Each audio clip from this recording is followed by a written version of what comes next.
We are roasting a whole eggplant, and then you let it cool. We're gonna add that to our soup. All I did was cook up a little onion and garlic in olive oil at the bottom of our soup pot. Yep. When that cools, we're gonna scrape the flesh away from the skin of the roasted eggplant. Okay. To our sauce pot, we're gonna add sun-dried tomato paste or tomato paste. I prefer sun-dried. And then we're gonna add a little red wine or sweet vermouth to the bottom of our pot for acidity in our tomato soup. Then we're gonna add a couple of cups, about 2 cups of stock, chicken or vegetable. I'm gonna use chicken.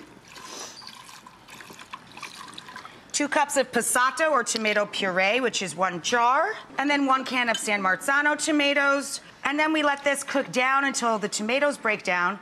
And then we'll add that eggplant and puree all that up. We gotta take a quick break. When we come back, we'll make a sauce to go on our subs right after this.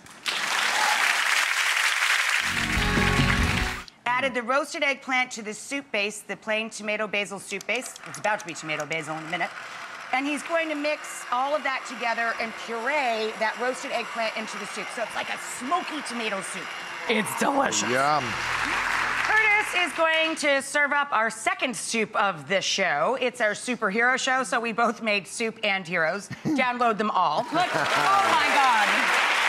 Huge.